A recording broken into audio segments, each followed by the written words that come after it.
Way Out. Is it worth a buy, guys? Is it? Let's read the words of the developer. From the creators of Brothers, A Tale of Two Sons, comes A Way Out, an exclusive co-op adventure where you play the role of one of two prisoners making their daring escape from prison. What begins as a thrilling breakout quickly turns into an unpredictable, well, I predict pretty much everything, emotional, totally unemotional, although to be fair, just as the game was finishing I was cheering like f***. Emotional adventure unlike anything seen or played before. No, I've played Right to Hell Retribution. A Way Out is an experience that must be played with two players. Each player controls one of the main characters, Leo or Vincent, in a reluctant alliance to break out of prison and gain their freedom. First up, guys, I'm not going to spoil the story for you. You can watch this review and not get anything spoiled for you actually in the game.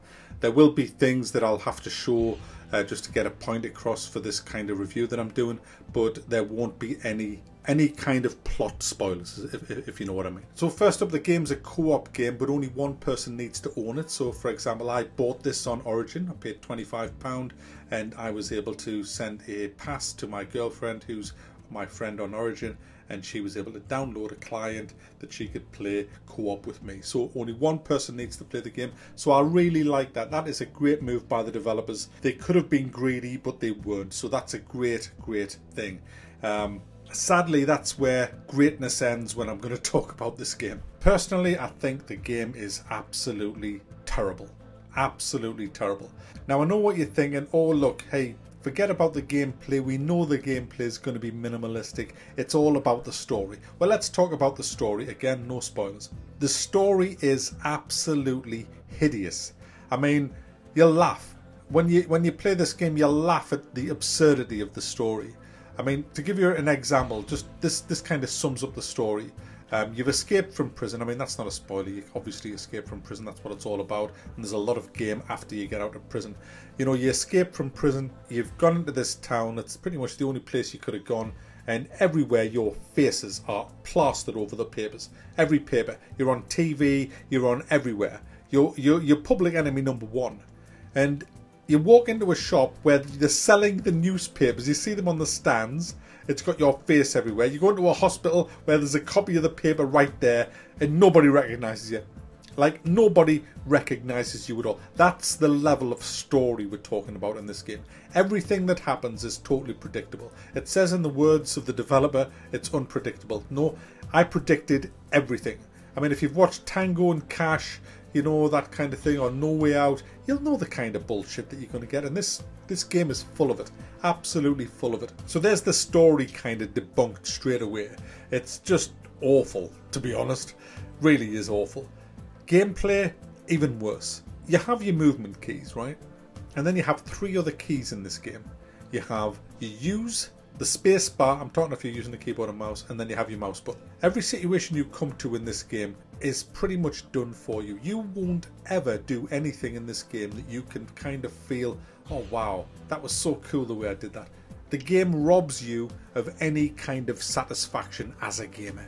You will not be satisfied. If you are a proper gamer when you play this, you are robbed, absolutely robbed blind of every possible piece of satisfaction you can get. For example, the whole reason this game is co-op is so that you can help each other out of every situation. So it's kind of like puzzles. There's lots of mini games in here. Now, I don't mind that, provided that the mini games fit together seamlessly and it is authentic and it is immersive, but none of them are. They are just ridiculous mini games. For example, there's a bit in a barn where you have to find a spare wheel for a truck that you're stealing. Now, where do you think the spare wheel is in the barn? Is it near where the truck is? Is it in an accessible place? No, it's not. It's in the only part of the barn on the first floor that hasn't any ladders or any way of getting to it at all. How the owner got it there is beyond me. But there just happens to be a winch that goes backwards and forwards, and one of you has to jump onto the winch while the other one works it across. The puzzles are,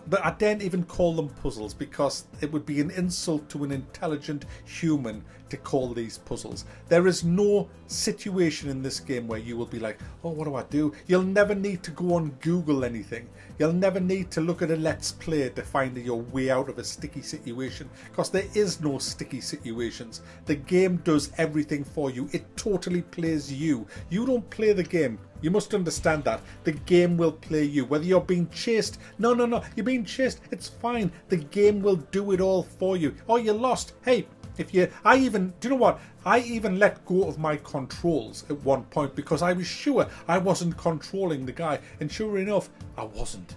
You see, if you have to go somewhere in the game, it'll just kind of point you there. It turns you. It'll say, you go that way. When you come to jump across a chasm, and if you have to grab something, you don't have to grab anything. You just have to jump the chasm and it will automatically grab it for you. If your friend is falling and you have to catch him, all you have to do is hold the left mouse button down till a circle fills up. And as long as your partner who's playing does exactly the same, holds their mouse button down till their little circle fills up, you can't fail. You will catch. You don't have to time it. You have about 8 or 9 seconds to even do that.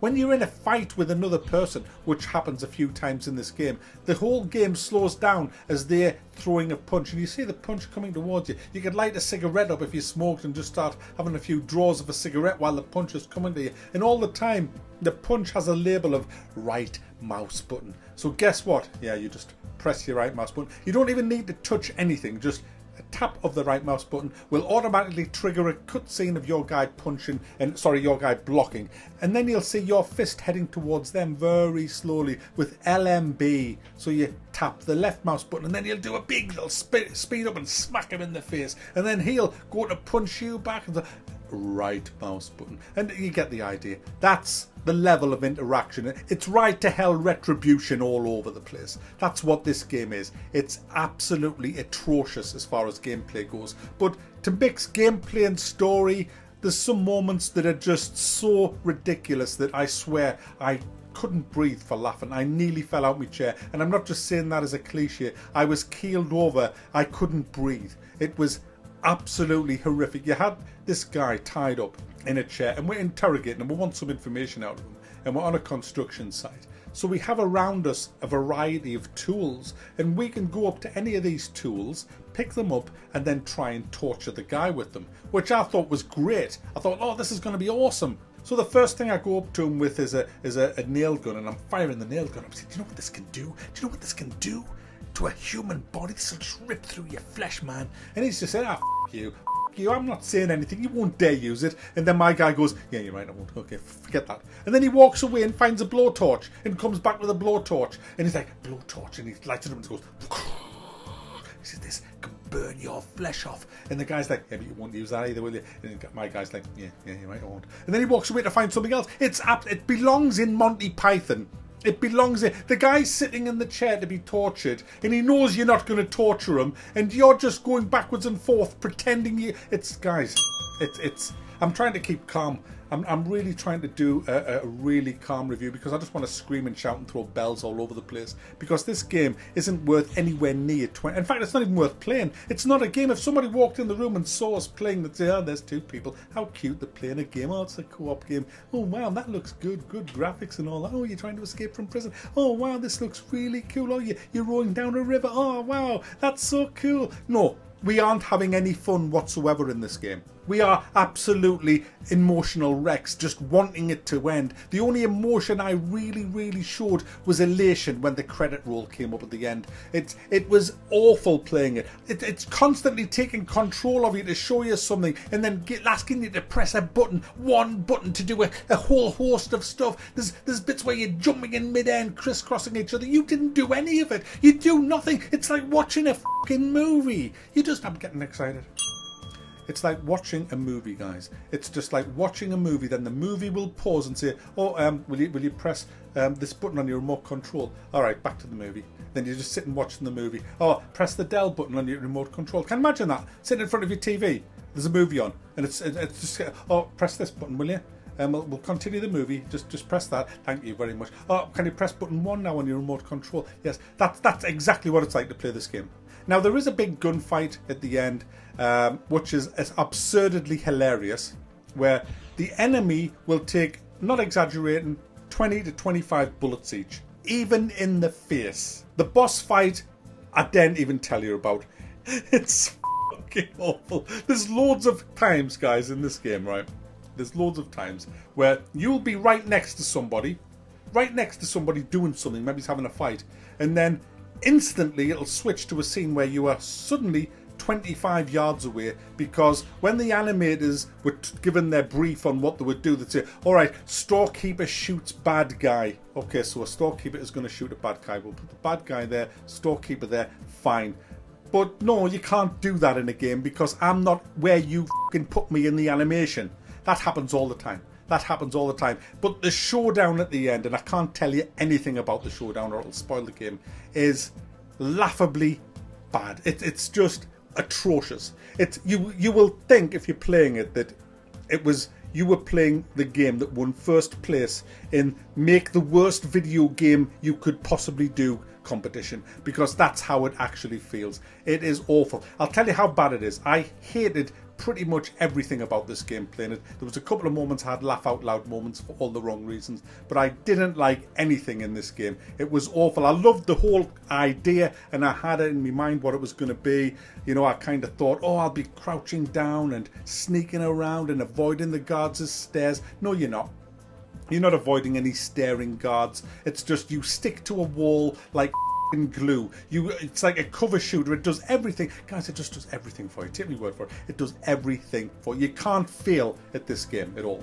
So much so that I'm going to stream the entire game from beginning to end, because I know a lot of you aren't going to buy this, but I want you to see the level of filth that has been shoveled to gamers, especially on consoles. And people are giving this great reviews. IGN give this 8.5 out of 10 with the title Great. ACG, yeah, great game. I can't wait to play this over again. I mean, guys, seriously, what the f is happening here? What is are people just being paid? Is that what it is? Are people just... I refuse to believe that a sane person can think this game is fucking good. It is horrible in every way. It's a horrible story, horrible clunky controls. Not that you need any fucking controls. Everything's contrived to fuck. It's just rancid. Absolutely rancid. So I'm going to stream it either with my girlfriend again, and we'll swap characters, or I'll pick, I don't know, someone from one of my patrons or something from my Discord channel, and we'll do it with that. But I'm going to stream this whole game again. It has to be seen to be believed how bad it is. So there you go, guys. A way out. Well, I've just provided a way out of fucking losing £25. There you go.